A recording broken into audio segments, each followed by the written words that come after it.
Hello, everyone. Welcome to the Vedic Astrology Podcast.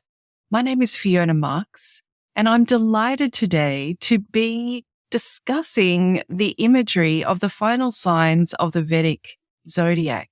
It's a beautiful time of year right now when the sun is traveling through Capricorn, Aquarius, and Pisces.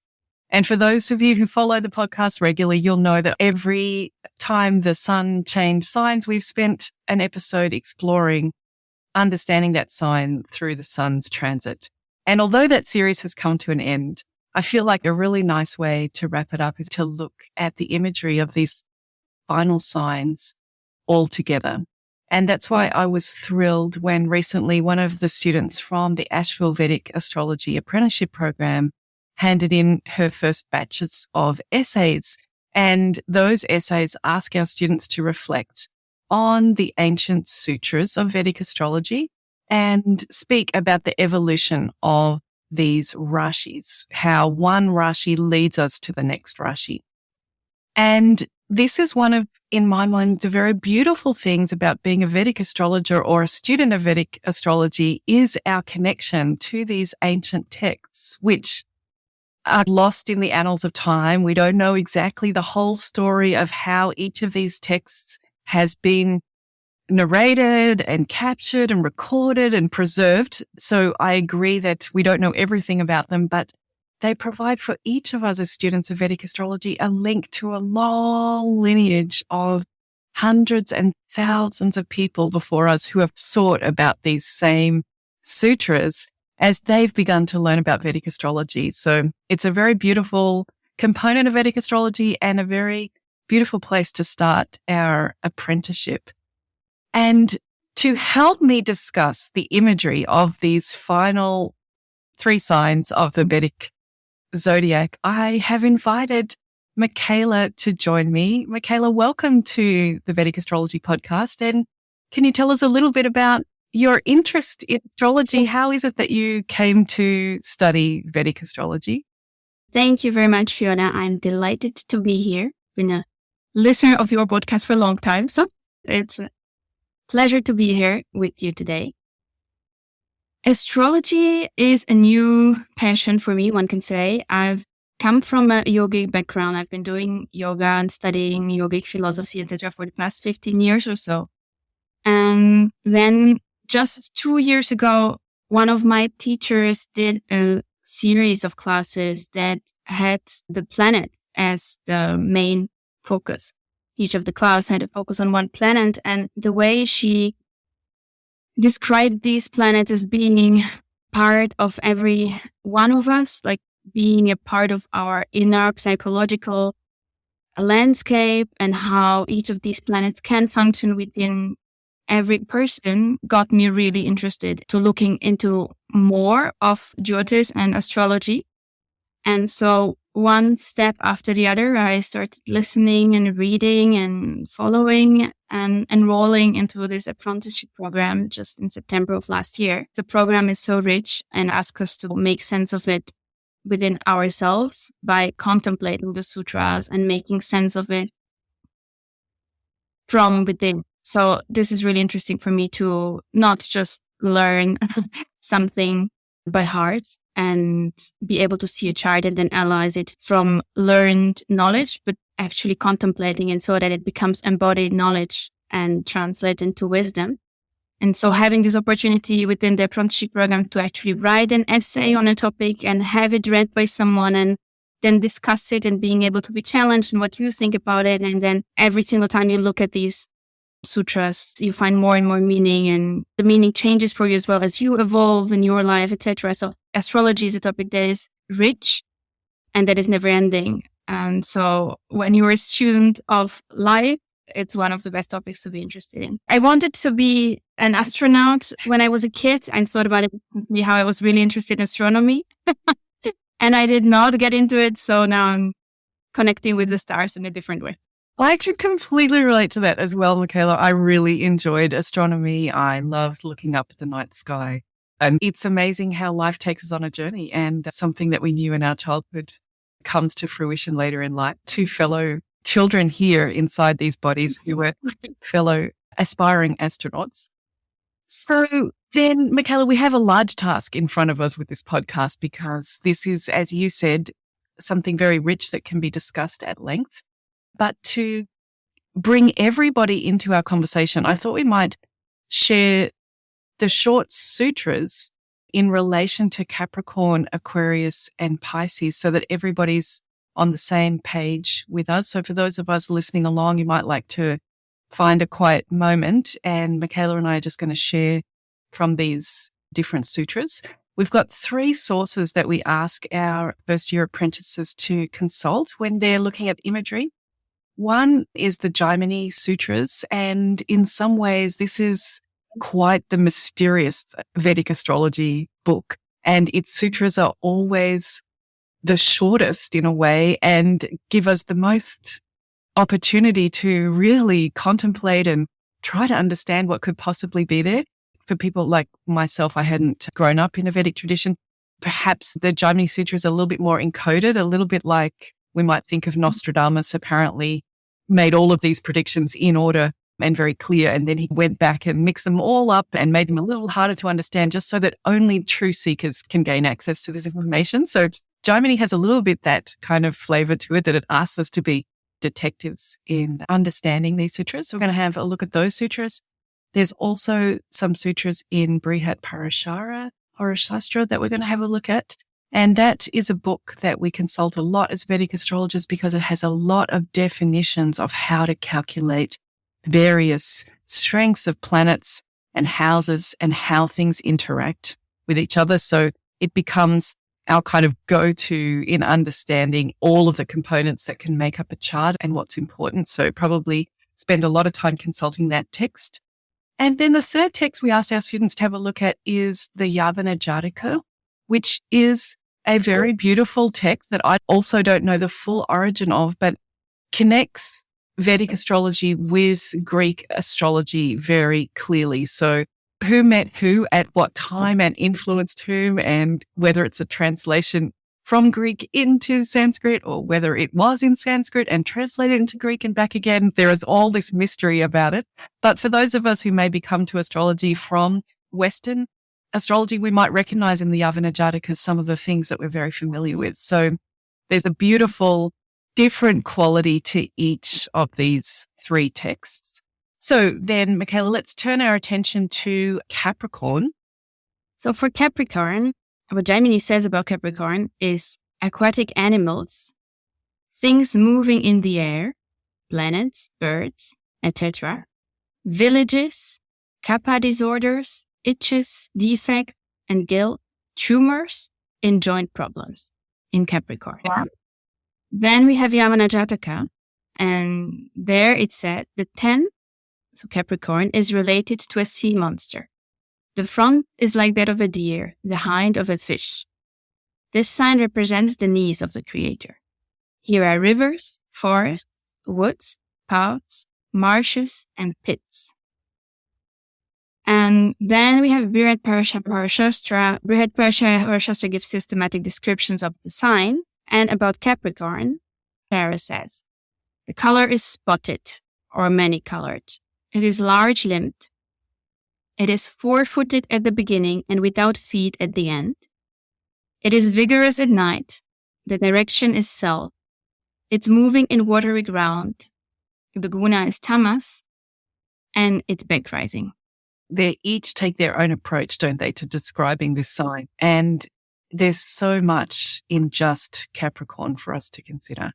But we don't stop there. We ask our apprentices to weave together 3 signs. So now I'm going to share with you Aquarius, that in Imagery Sutras, it says, makers of ponds, tanks, things related to shores in Aquarius. In the Yavana Jataka, it is said, in the 11th sign, we see a pot being carried on the shoulder of a man and being poured out. This sign is the shanks of the cosmic person. It indicates tanks, fields of poor grain, haunts of birds, areas suitable for women, liquor cellars, and gambling. And then finally, from Brihat Parashara, deep brown is the color, medium-bodied, 2 feet, vigorous during the day, The direction is west. The class is the Sudra or serving class, standing in the middle of the waters. The guna is tamas, and it is front rising. So, even though both of these signs are owned by Saturn, we see quite some difference from Brihat Parashara. Back rising, front rising. We've got the standing versus the moving in the water. We've definitely got some good things to discuss there. But that doesn't bring us yet to the end, because Pisces, what are the descriptions for Pisces, Kayla? In Pisces, for Jamie, it's pretty simple. It's elevation, perpetual dharma, and kaivalya. In Yavana Jataka, the final sign shows a pair of fish in water. It is said to be the best sign and represents the feet of time. Its places are auspicious. Here there are gods, knowers of Brahma, pilgrimages, rivers, oceans, and clouds.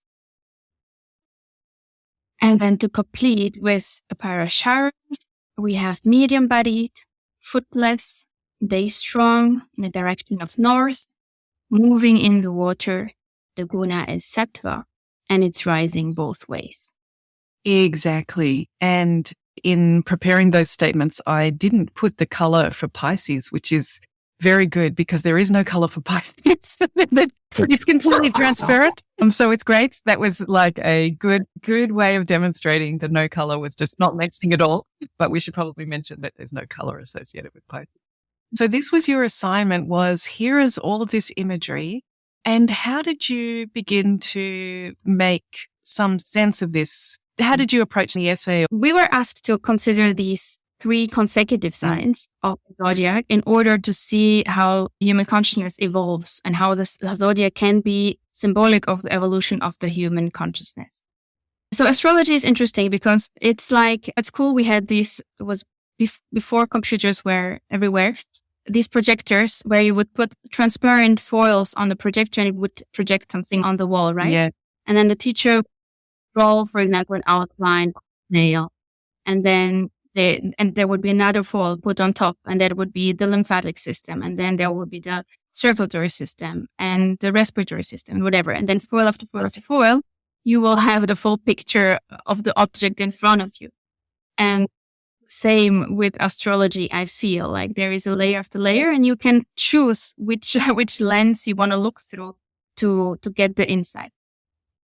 So we have the symbolism of the signs, and we also have the numerology of the signs, and they're interlinked. That's not 2 separate things, but just the numerology sometimes is very clear and easy to understand, because now we're at sign 10, 11, and 12. And 10, 11, and 12 from a numerological perspective, it's a different cycle that we're starting. We've been on a journey from 1 to 9. We've completed a cycle. 9 is the last 1-digit number. And now we're entering a new territory. We're entering the 1 plus 0 and 1 plus 1 and 1 plus 2, where 2 digits create something together. So the way I see it is that in the first cycle, it's your personal experience that you gather throughout life.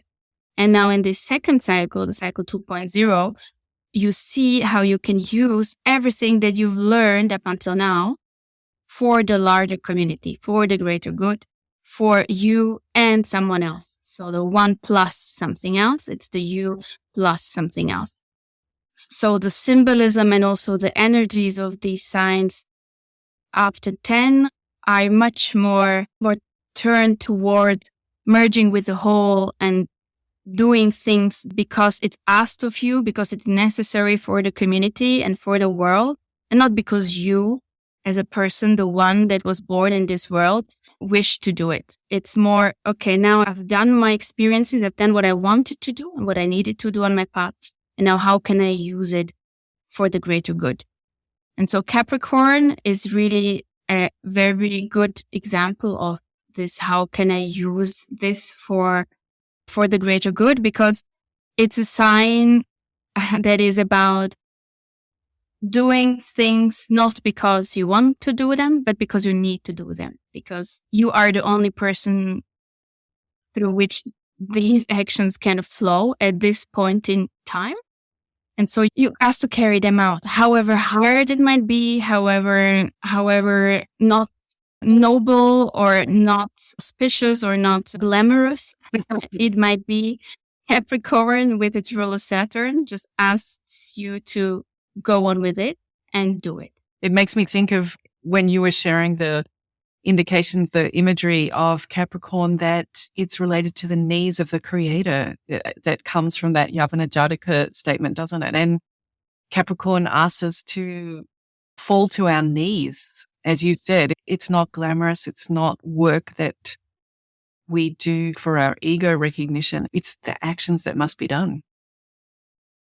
Exactly. It's the actions that must be done. And with the knees and Saturn as his ruler, maybe some of us have already experienced problems with our knees and how difficult it is not to be able to move in this world. But in Vedic mythology as well, Saturn has this bad rap of bringing you to your knees, as you said, and just showing you the path the hard way. Whatever it takes, if you don't understand, Saturn will show you. And if necessary, it will be the hard way. But of course, it's for the greater good. And so Saturn and Capricorn asks you to actually surrender to something larger and to let it flow through you. And if you're not able to do it, then as Jaimini describes, there might be these itches and defects and the guilt and the problems with the joints. So these are the negative consequences of when you're not working well with Capricorn, or when you haven't understood what you're supposed to give to the community yet. And yeah, because I'm from the yogic background, straight away this brings to mind the Patanjali's Yoga Sutras, where he talks about what we need is discipline. It's the trust towards a bigger force, and it's how we get there is through the study of self. So this is exactly Saturn for me. It's the tapas, it's the discipline. You really need the discipline to do the things, whatever it takes, even if it's hard. And at the same time, you just need to surrender, because you might not exactly understand why you're asked to do this, or it might not go your way, but you're asked to surrender to something bigger, to the universe, to whatever the word is you want to put on this. How can you do it in sign 10? It's because you've learned so much already in 1 to 9. In this first part of the human evolution, you've learned to know yourself with this capital S as well, maybe through Svadhyaya, so the knowledge of text and the self of your experiences. And so here it really comes with, as they say, it's where the rubber hits the road. This is where you need to prove that you've understood your lessons and put them into practice. And Capricorn has that tamasic nature that it brings problems into our awareness, or our awareness becomes focused on problems. It's an earth sign, and you just said the rubber hitting the road, and Saturn has this downward looking approach. So there is certain heaviness to just completing these actions. But again, Saturn gives us the endurance and perseverance to do that. It may not be gracefully, it may not be pirouetting around lightly on our toes. It might take every bead of sweat that we have. But isn't it amazing that in the human condition, part of the ecliptic, 1/12 of the ecliptic, is devoted to this ability to move forward regardless of how hard the task is. And we all need that grit in our lives from time to time. So it's a great blessing that our ecliptic has this segment related to Capricorn, because it helps us to get through life. And for each of us, it will be in a different area of our lives where this will be more present. That it's good to know that it's just a natural part of human existence, right? In the West, we always want to see the positive side winning over the negative. And in the yogic Vedic philosophies, it's all about both. And there are devils and the angels, if you want, in each and every one of us, all at the same time. There is the positive and the negative. There is the dualities coexist all the time, and one doesn't exclude the other. So really teaches us that as well, I find. Then I think one of the flavors that comes through with Capricorn is a real richness of resources. So it's very interesting, Capricorn, because it is extremely difficult and it makes that clear, the imagery that we're talking about. But it's rivers, it's marshes, it's wood, there's paths. So I feel that if people get a chance to consult these texts, or if they come on the apprenticeship, or if they go read some of the other essays that are there, other descriptions are not so bountiful with resources. Different signs don't necessarily have as much. And so Capricorn, although it makes us work really hard, there are actually the resources we need there to support us. And then that leads us towards Aquarius, because there's a change in the imagery and description, because Aquarius, no matter which one we read the imagery for, Aquarius has this sense of pooling the resources and creating something that we can all benefit from. Yes, exactly. It's the maker of ponds and tanks, right? It's the provider of the water to the community, because without water, nothing can happen in the human life. And with that, if it's lived out in a positive manner, it creates those areas suitable for women where the community can thrive and people really benefit from what we can provide to them. So the water, maker of ponds and tanks, and at the same time, also this pot being carried on the shoulder of a man and being poured out. So in one symbolic representation can feel like I pour everything I have for the community, all the love, all the resources, all the good things I have to share, I pour it out. So it's more on the material level. On the other side, the pouring of the pot can be symbolic of all our notions and preconceptions and our habitual actions and what we think, which roles we play in this world, etc. Everything that we see as us being this one personality, we just pour it out in order to be able to merge with the all, with the universe. So there are these two. In astrology, it's also interesting because we always have a materialistic interpretation of things, mundane, in this world, concrete. And we also have this more philosophical or spiritual interpretation of these symbols. And both are valid because we live in this dual reality that where both coexist, the material and the spiritual. But indeed, although it's a Saturn ruled sign as well, it has totally different qualities to it than with Capricorn. One is similar between the two, symbolism of the birds. Birds are mentioned in both, and birds are symbolic of our thoughts, of the mental activities, of everything that flies up there and comes and goes, and it's very dynamic and maybe flickery as well. So it's these mental concepts that we have, and from Capricorn and carrying it towards Aquarius, we're asked to master these mental activities, the mindset, the psychological patterns that might be underlying, so that we can empty ourselves out and give to the community fully and freely, because we are the vessel of, let's say, the divine spark flowing through us, and not just giving because of our egotistic kind of desires. So the birds are common to both, which is interesting. Probably, well, mental patterns are not as easily relinquished. And so we need to carry them through both signs. I really like this carrying of the birds through these three signs. So if we go back to the texts, I'm just going to make sure that I don't misquote your wonderful essay. From Gemini, we have things moving in the air. And then he actually says planets/birds. So it lets us know things moving in the air, birds. And then we have, moving to a different text in Yavana Jataka, we have Aquarius as indicates tanks, fields of poor grain, and haunts of birds. It's as if the birds are all dispersed in Capricorn, willy-nilly, flying around like the thoughts that you were mentioning.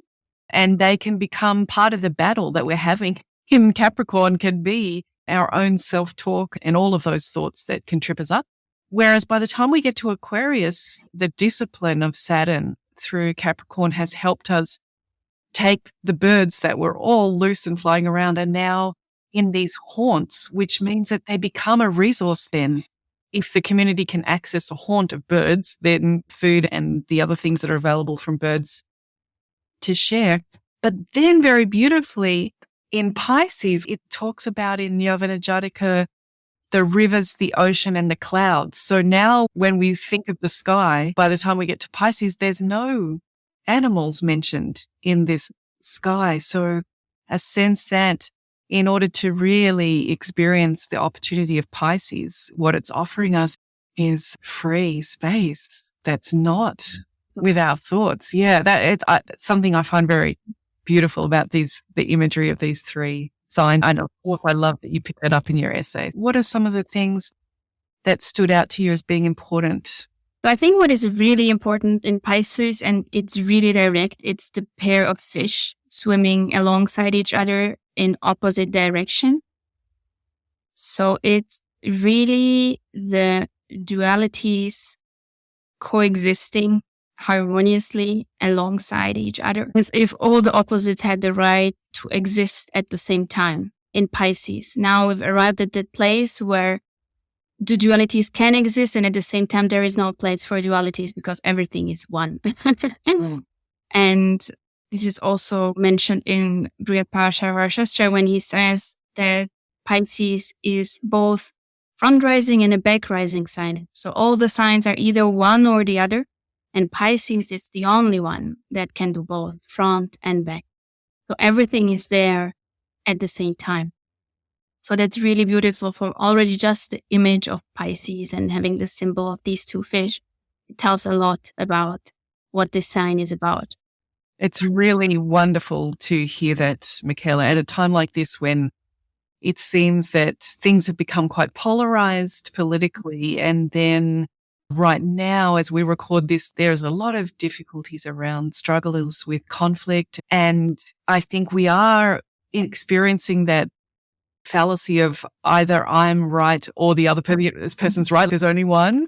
And I love how you've expressed this in Pisces, that when we can get to the consciousness of Pisces, then we've got two fish swimming in opposite directions and it's completely okay. It makes all the sense in the world that we've all got our own perspectives. They're multiple and they're one at the same time. So I don't know that we're quite there yet, but maybe we're on our journey towards that. And that's the Capricorn, Aquarius, Pisces journey, is that Pisces springs out of two Saturn signs.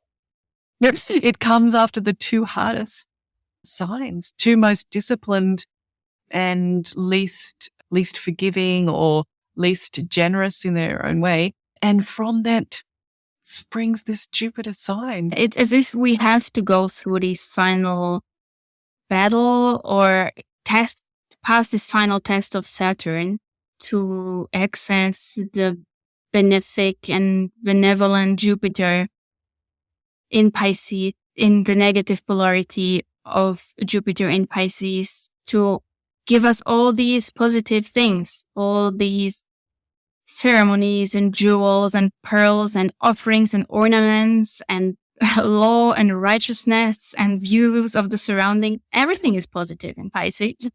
It's said to be the best sign once you've got there, right? Yeah. But you have to go through the Saturnian test first, and then Jupiter is willing to give you everything you want in Pisces.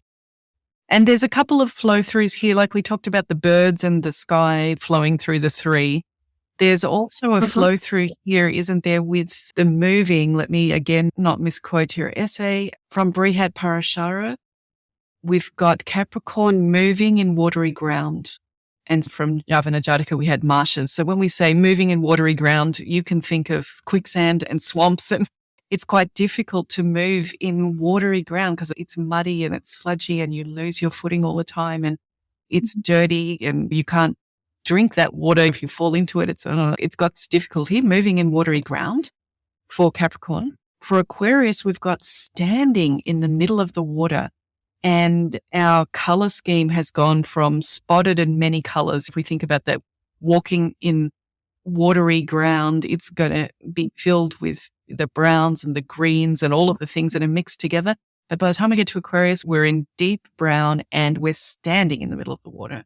And then we get to Pisces and it's colorless. It doesn't have that form of having a color, but now we're moving in the water. So I feel like that's a real flow through these three signs, isn't it? Yeah, it is as well. And all are watery.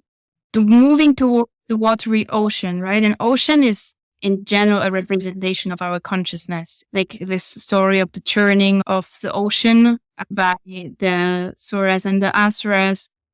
Ocean is just the consciousness in the sense of individual consciousness, like what is going on in our individual minds. And then by the churning of the ocean, you can get out all the positive and negative things. So all the preconceived ideas, notions, etc.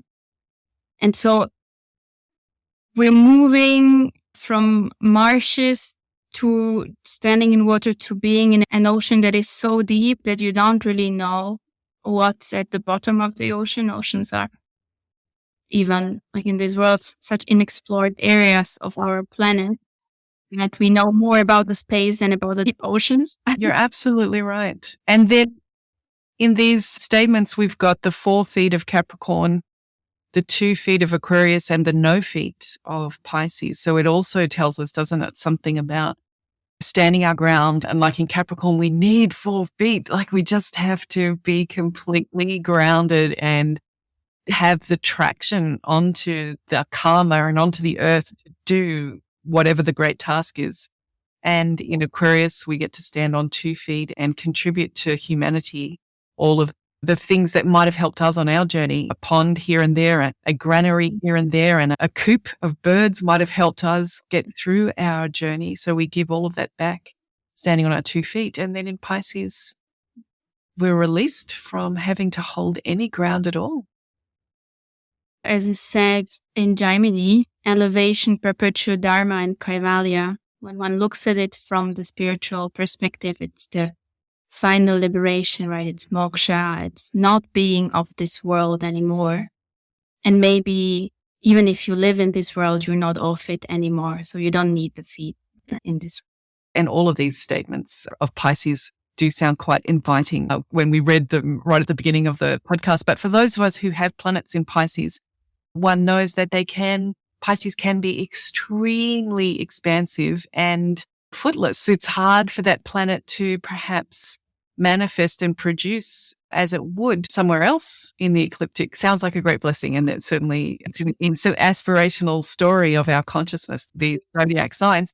But it doesn't mean that we might not experience some of the footlessness and expansiveness of Pisces to have its own challenges in the material world where most of us are operating and have responsibility. For sure. And water is also our emotional nature, right? So every time we are in deep waters, we also are deep in our emotions, and that has its own challenges to bear. And let's talk a little bit about some of the challenges, because apart from Pisces, the sutras do give us an indication. And I just wonder about your thoughts, if you have any. For example, Jiminy says about Capricorn, kapha disorders, itches, defects, guilt, tumors, and joint problems. So maybe half the words that he devoted is very, as you said, poetic and very, this doesn't say much, but managed to say quite a few irritations there for Capricorn. Was there anything that particularly spoke to you about those irritations? Yeah, I think Capricorn does not often have a good reputation, right? And maybe that's why there are all these negative attributes. I think it's mostly because it's associated with ruler Saturn, that just whatever it takes, if it's the itches or the joints or the tumors or the swellings, whatever it takes, it will show you if you're going in the right direction or not. Another thought I had on this, in Sanskrit, you say granta, which can be translated with all these words, that difficulty, doubt, swelling, or tumors. But in the Vedic text, it's just one word. It's granta. Or granti, the same root. And in yogic philosophy, we have the 3 grantis in the chakra system. And one of them, the first one, is in the root chakra. It's the Brahma granti.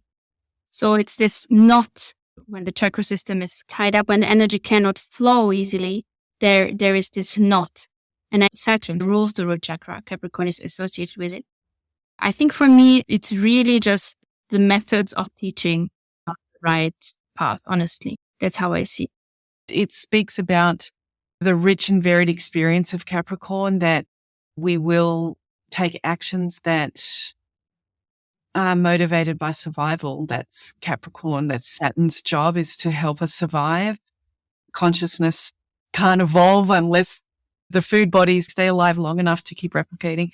And it makes me think about survivor's guilt, that he mentions specifically here, guilt in Imagery Sutra, that Capricorn, there's a kind of, if you can survive Capricorn, it's because you're willing to do what it takes. And there can be a guilt about that, and one can even be confronted sometimes about how pragmatic one can be, or the decisions that one made. There's something that Jaime's hinting at to me, that Capricorn can feel like the least auspicious place in the ecliptic, that we might look back when we're in Pisces and think, how could I have done that? Who was I? How could I have done that? But that is exactly part of what it is to be human, is that, as you mentioned in your introduction, when your yoga teacher was sharing about how the planets are a part of the energy of what it is to be human, is each of us are expressing these planetary energies, and Saturn is going to allow us to survive and not to be put off that we are also human. Isn't it? It's a very spiritual ask to completely accept your own humanity and your own limitations and your joint problems and your defects and your itches and kapha disorders. Jaime is really giving us permission to be the broken humans that we are, and the spiritual calling that it is to love that, love the flaws that you have, and not expect yourself to be a saint that has no physical problems, no mental problems, no psychological problems. Jaime is giving us permission to fully be human in Capricorn. Yes, this is very wonderful. Yeah, I think that makes total sense. It's being fully relevant in this world and in this body with all that it has to take. Like, this human existence will bring problems and difficulties and disease and everything that is mentioned in Capricorn. And you ask to be disciplined, to try to do your best, and at the same time, just relinquish it all and feel like supported by something higher. It's all about this both and end. In that same vein of some of the difficulties that these sutras make us aware of, we have in Yavana Jataka the idea that so Aquarius, if anybody listened to my previous podcast, everybody knows I love Aquarius. We all love to think about the beautiful parts of Aquarius, the utopian kind of parts of Aquarius. But even in Yavana Jataka, we have here, it indicates tanks, fields of poor grains, haunts of birds, areas suitable for women, liquor sellers, and gambling. So this is in the one sentence. It's got some good advantages of when we pool our resources. When we look at it in a utopian way, it's lovely, isn't it, to have tanks of water so that the whole village has got access to water, and to have a grain store for the whole village that maybe, like Joseph and the Technicolor Dreamcoat, we can get through our 7 years of famine if we've put in the hard work in the prosperous years of storing those things. So this is an Aquarian idea. But then with liquor, makes us realize you can't really make liquor unless you have an excess of grain or of some kind of produce. You ferment it, and fermenting in itself is a process of rotting something and then eating something or consuming something that's rotten. So I feel like Yavana Jataka is hinting at it, that it is great to pool resources, but there can be a downside. Did you also explore that? Yeah, this is interesting interpretation of liquor, that you can only make when you have sufficient grains, right? You have already baked all your bread and now you have grains left. So what do you do with them? You make liquor. Well, the same with gambling. You've done all your work and you still have some free time left. So why not go and play a little bit? And you have sufficient money to also provide for the game and bet. This is in the positive sense. I feel like, okay, you have enough materially, so now you can produce your liquor and do your gambling. It becomes problematic when the liquor and the gambling is set before the baking bread. And for me, I've seen it, this is all the signs have their positive and negative polarities, and you can be anywhere in between and at different spots at the same time, some of the positive, some of the negative going on in your life. I saw this liquor and the gambling elements as this is what happens when you're not at peace with yourself. Then you turn to liquor and then you turn to gambling and you forget that you need to make the ponds and the tanks and create the areas that are suitable for women.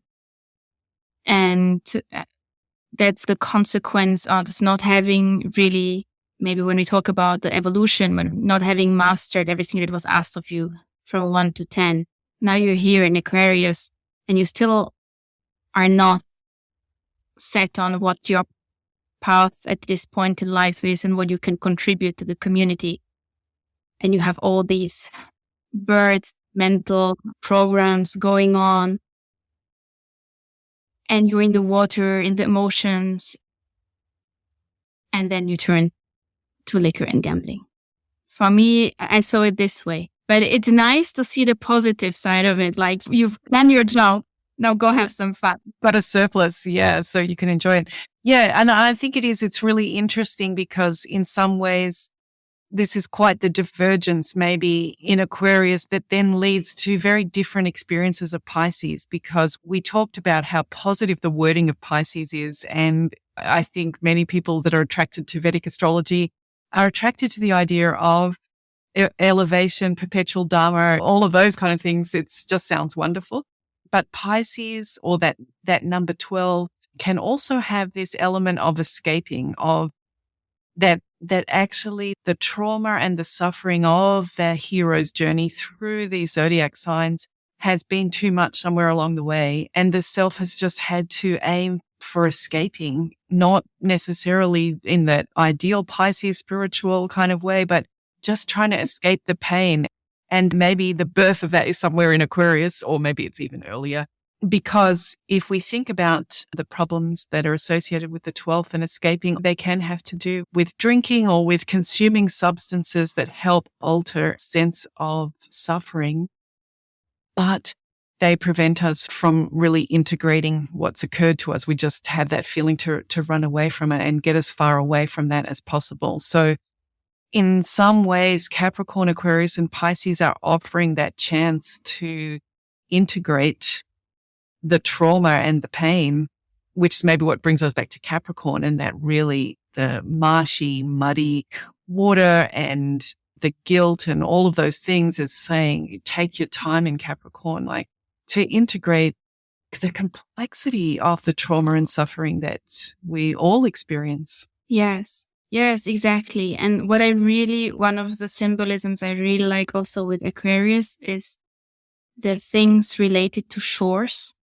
We talk about in Aquarius, and that life is not easy, right? So we have all this 1 to 9, and then we have Capricorn, and now we're in Aquarius, and we have all this potential to do something with it, but also this heavy weight on the shoulder being carried.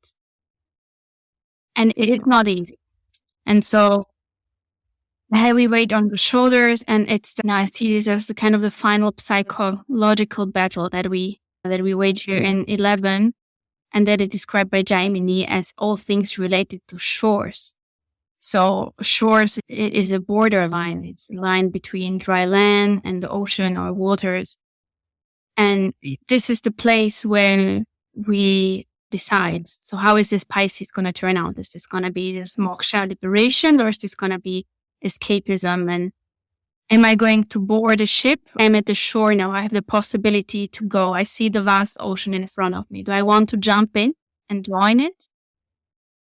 And then if I join this ship that lead me to this Piscean world, which direction will it go? Will it go to this spiritual liberation side, or will it just bring me to a different country so that I forget everything that I've done so far in my life because I don't want to deal with it anymore?